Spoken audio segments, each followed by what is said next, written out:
purpose of Freethought Forum is to be vigilant to the encroachment of religion into government and to educate the general public as to what a freethinker is. My thoughts give me power. No scholar can map them. No hunter can trap them. No person can deny. Die Gedanken sind frei. No person can deny. Die Gedanken sind frei. Welcome to Freethought Forum. I'm Catherine Fahringer, the producer of this show and your host for this program.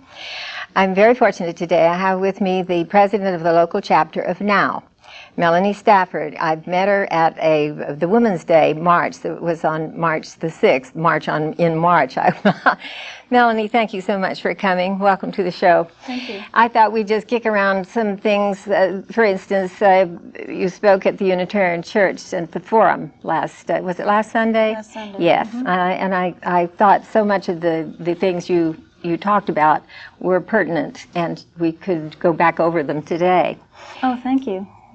The topic was that they asked me to speak on was feminism in the 90s and what the biggest issues and challenges that feminism faces in the 90s. And what I spoke on was the issues that divide us are issues of racism and homophobia and what I call lines of privilege. Some people face more oppression than others. Some people face double oppression because they're women and they're women of color at the same time, or they're women and they're lesbians at the same time. So they face not only the barriers that I face, but they face sometimes they can't make a distinction between whether the barrier they face is because of the color of their skin or because they're a woman. Yes, that would be hard. I know we have this problem with the Freethought group as well. It's difficult. If you're a freethinker and a woman, that's two strikes against you, so I do understand that. And I figure then that we've lost membership or never got some of the membership out there because of these problems with some of them not liking the other ones. And the problem is that we never had the membership to begin with because the accusation or the very valid critique that has been made of the mainstream feminist movement is that it was a white middle class movement and that it didn't take into consideration in the 70s the concerns of women of color or lesbians. It was very anti-lesbian at first, and because there was a tactic used by the powers that be, that if you were a feminist, that meant you were a hairy-legged radical lesbian. And that was quoted in the paper. That was one of our local... Well, when N.O.W. had its first national conference here in 1980, a city council member said that, and it was quoted in the in the Express News. So it was a way of separating us and dividing us because, of course, some of the early second wave feminists, we call them, the first wave, of course, was in the around the turn of the century, and we don't even know which wave this is. There have been so many feminist movements that have been not recorded in history and erased even as we made them. But anyway, the feminists in the early 70s did not want to be identified with lesbians and did not want to be labeled that way because it was such a hateful label. And so they often were divided from our system. We were divided from people who were fighting for the same fighting against the same oppression, basically. Right. That makes it so awkward. That's too bad. When did N.O.W. get started, by the way? That is just... N.O.W. was started in 1966. Oh. And the San Antonio chapter was started in 1971. Mm-hmm. It was chartered in 1971. How many chapters are there? Do you have any idea around the country? I'm not sure because there's a state chapter for every state, and then there are multiple chapters in most of the big cities and even in some rural areas. Yeah. As far as membership, we have 250,000, so a quarter of a million. Pretty good. Yeah, and our membership actually doubled after the Anita Hill hearings, and that was right about the time that the Webster decision and the Casey decision started to threaten Roe versus Wade. So the membership doubled during those few years. Well, that's good. Poor Anita, but nevertheless, she did a lot of good. Well, she raised a lot of awareness about what still goes on out there. So. Absolutely.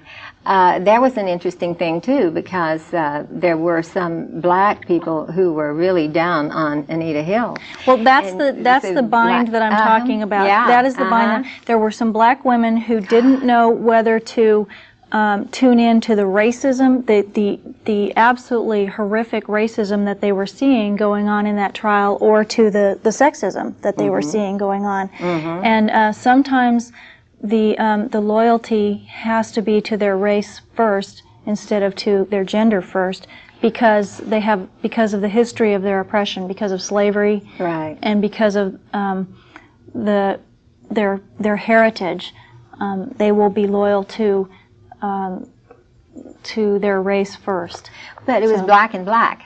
It was Clarence Thomas and Anita Hill, and I couldn't quite follow that, and it just seemed odd to me that, and there was some rather ugly remarks about her that I heard some of the black women who were interviewed about how they felt about Well, it. I think they were reacting to the fact that in some ways, to be an African American in a prominent position was on trial there, because in some ways Clarence Thomas and Anita Hill are both token African Americans right now, because we don't have enough African Americans represented in the universities or in the government. And so what happens is when one of them does anything questionable, that gets generalized to all African Americans.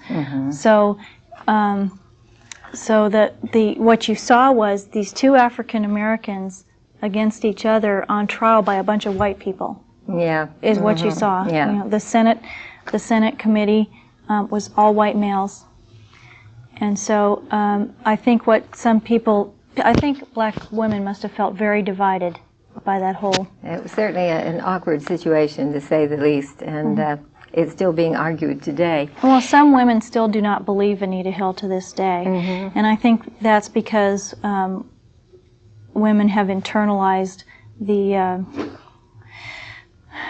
the vision of a female's place, you know, of what is a woman's place. I think people have really internalized In the that. home and barefoot and pregnant, near as I can figure out, that's what most people think.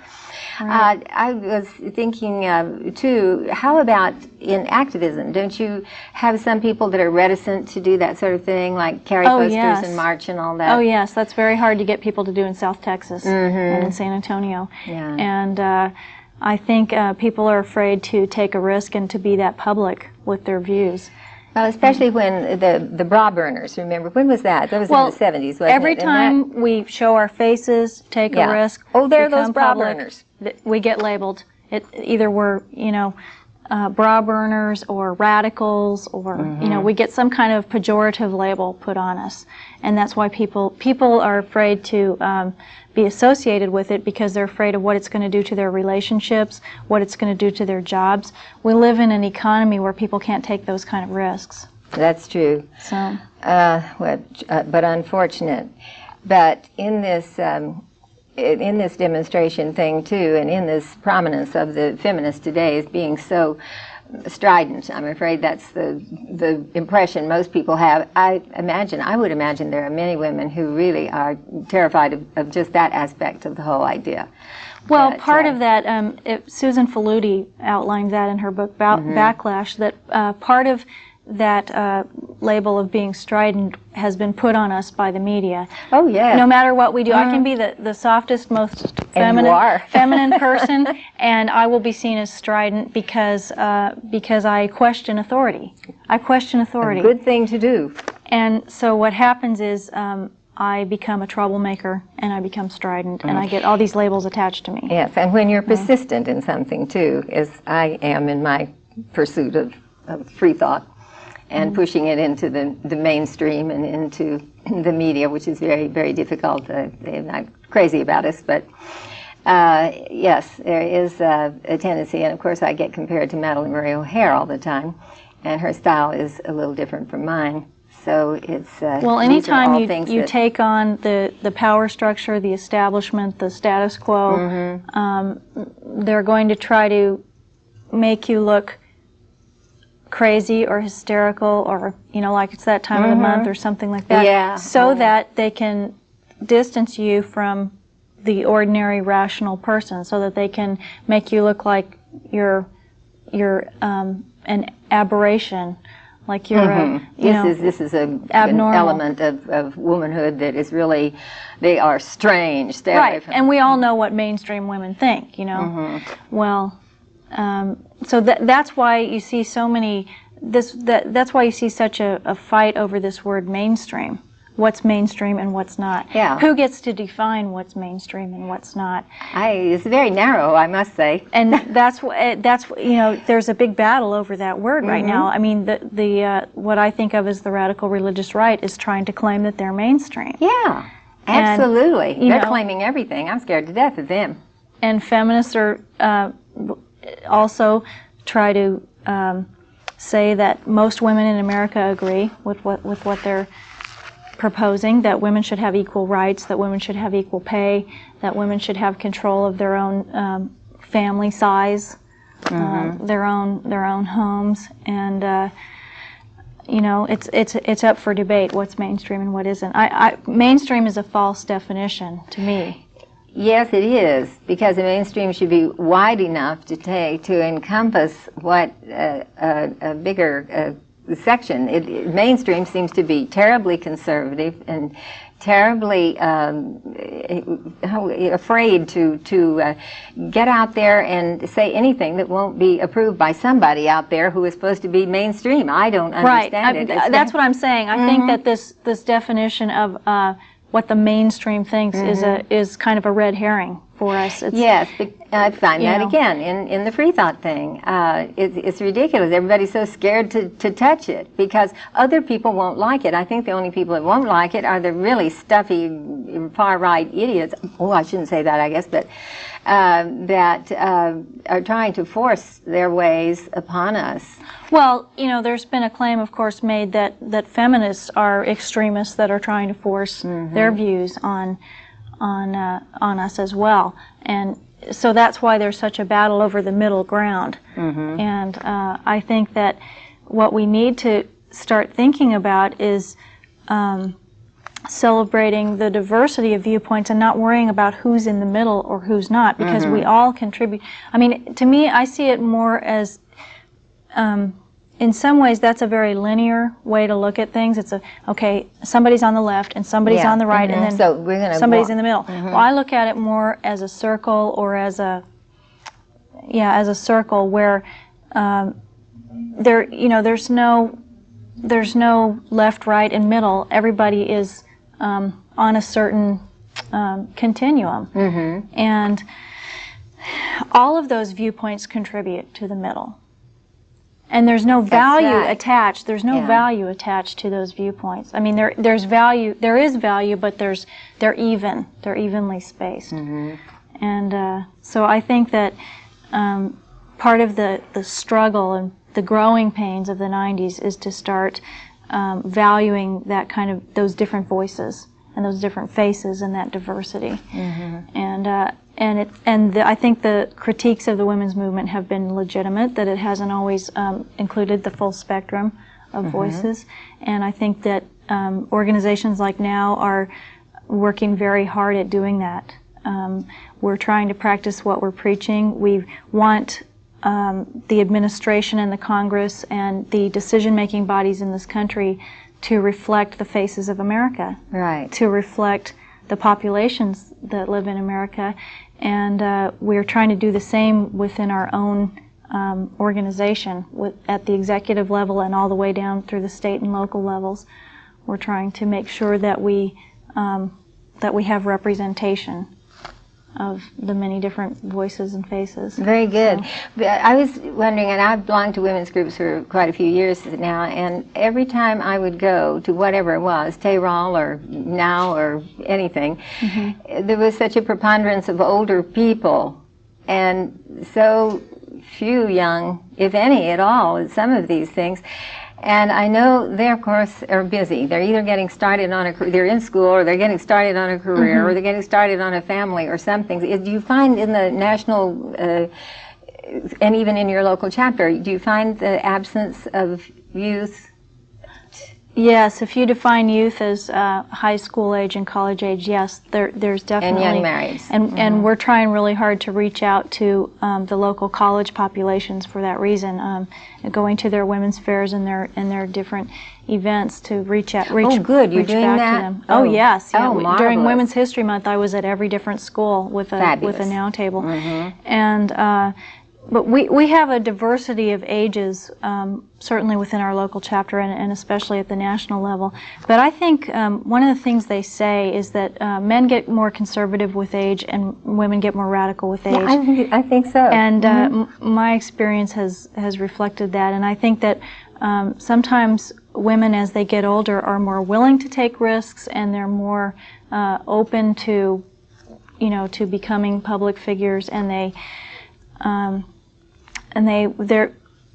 have less to lose.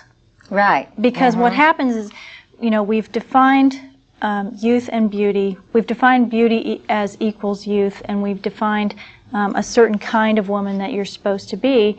And although there are people like Linda Evans and Jane Fonda and people stretching that up into their 50s now, what is a beautiful, proper woman? What happens is that once you give up on fitting into that ideal image, then you can become yourself. Yeah. And you can be more true to yourself, and you can speak out about the things that concern you. So, because you're not so worried about being someone else's vision of yourself. Right. And Gloria Steinem talks about we need to work on our self-esteem and not fitting into those images anymore. And I think that the feminists that I admire most are the older feminists, because I think that they're the most radical. They go for it. Yeah. What is Now's opinion of, what is that woman? Why can't I think of her name? Camille Paglia? Yes. Oh, isn't she a wild one? She's an anti-feminist, and she claims to be a feminist. Oh, I can't believe her. She's off the wall. Do you think she has a mental problem or something? I don't know what it is. I don't know whether it's an egotistical, yearning for the publicity, or whether she's a publicity hound, or what it is. I can't figure her, but I know Gloria Steinem doesn't have any love lost on her. No. Well. For example, types of things that she says. I recently saw her on 60 Minutes, or one of those shows, where they were talking about the Spur Posse in California, those high school boys that made it their mission to score on as many girls as possible. Oh, yes, right? I remember that. So, so they were talking about sexual harassment at the high school level and even at the junior high level. And Camille Paglia was interviewed, and she said basically, we need to stop pampering these girls. We need to stop telling them that they should be concerned about things like sexual harassment, because that's just the way the world is. That's reality. Oh, gee. So you just and accept it and let it go just on accept and don't it. do it. Well, That's, I think that's what I she think was the saying. opposite. I think you ought to teach girls to fight back, not literally That's right. with fists, but to take a stand on that and stop it. So they and there have been a lot of studies done about high school and junior high girls which are finding sexual harassment at those ages. And the definition of that is very simple. It's unwanted attention or advances, unwanted sexual comments.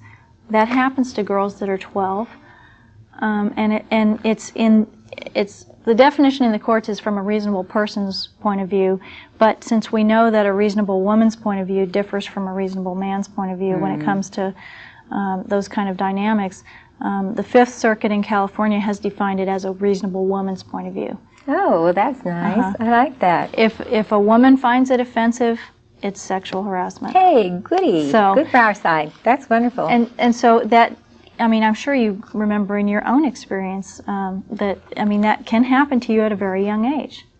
Yeah, well, yes, child molestation kind of stuff. Yeah, whoa, bad.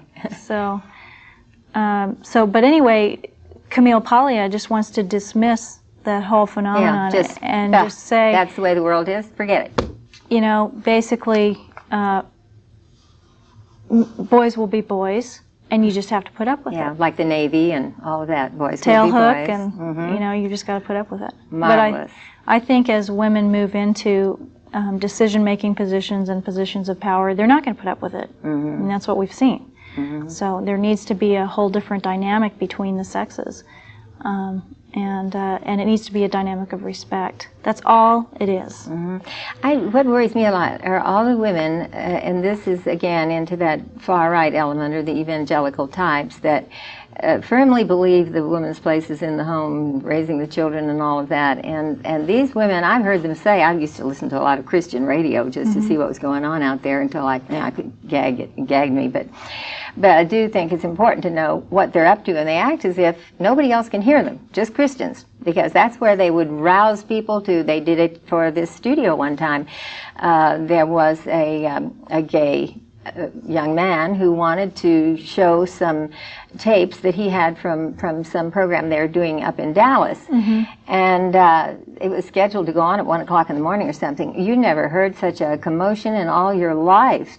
Sure. I was sitting right there listening to him say, all right, call Paragon and do this and do that. And I thought, they think this is their own station and nobody else is going to hear them rallying that, and not one of them had seen it.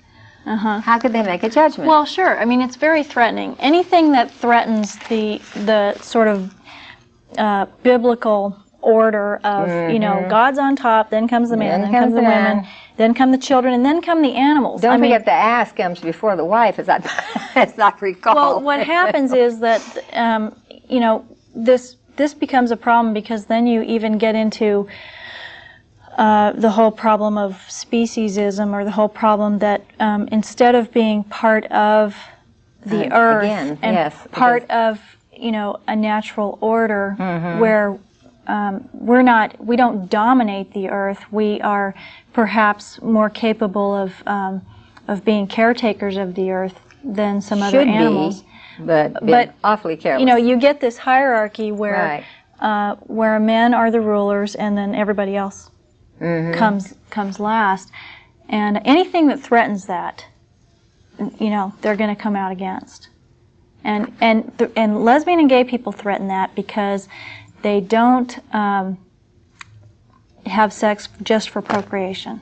Oh yes, because that's the big thing. That's what makes sex so Go gorgeous, forth and I'm multiply. sure. Otherwise, it's nasty, as you know. They have a well, you know, when "Go forth and multiply" was written, we did not have a problem of overpopulation on this earth. And so that, but they're still following that. I know, they won't give it up. They're still following it. Let's live by the Bible. Oh, the terrible things they did in there, like stoning people to death, and oh, it was just horrendous. If we lived by the Bible, it would be chaos out there. It would be worse than the crime in the streets that we've already got.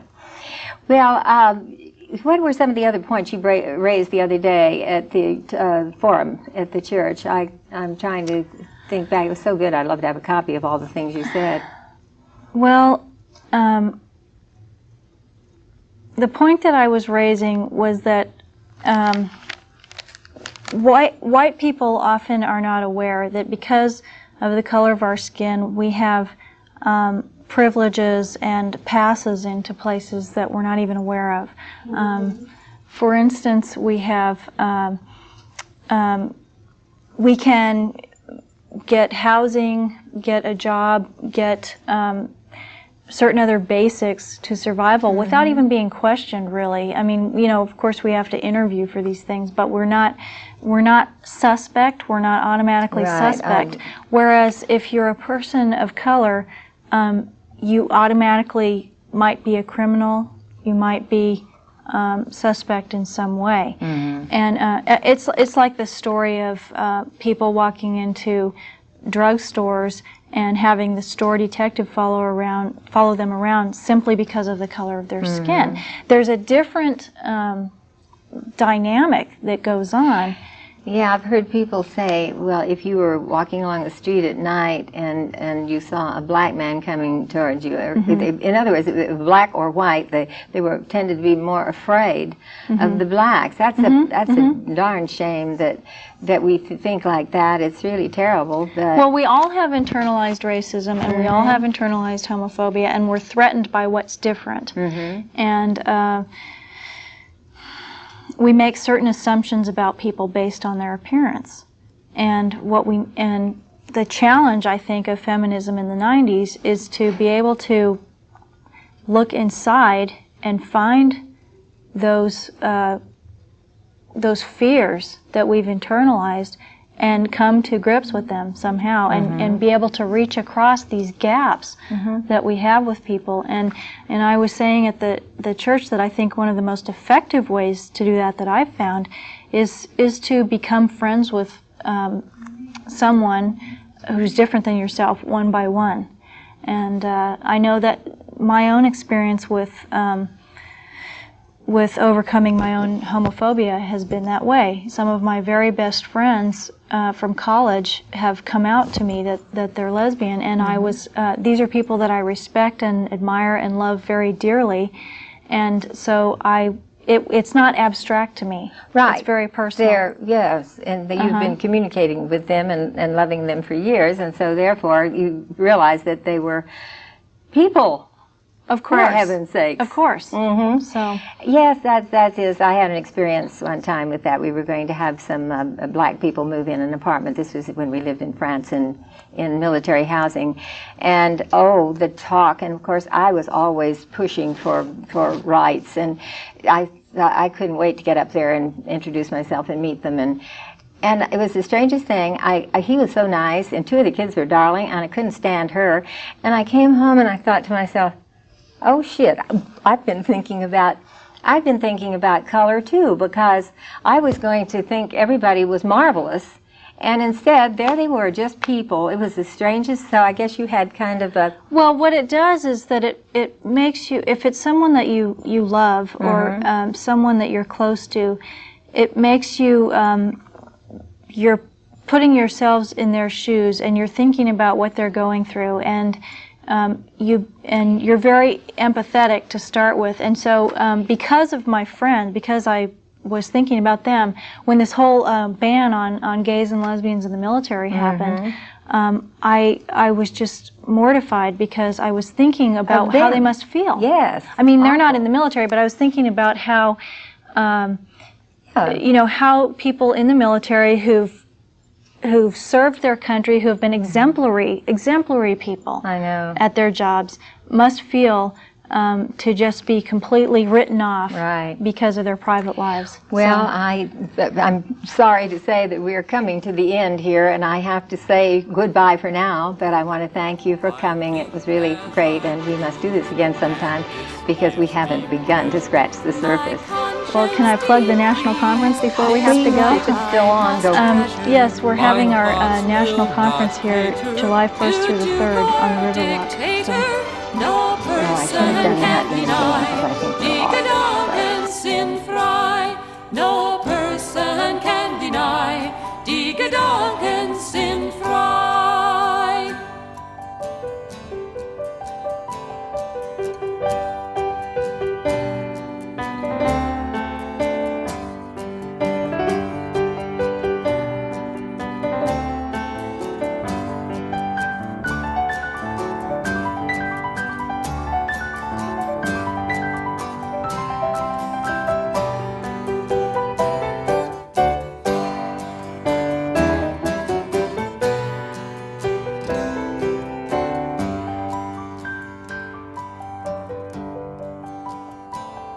And should tyrants take me and throw me in prison, my thoughts will burst free like blossoms in season. Foundations will crumble and structures will tumble, and free people shall cry, Die Gedanken sind frei, and free people shall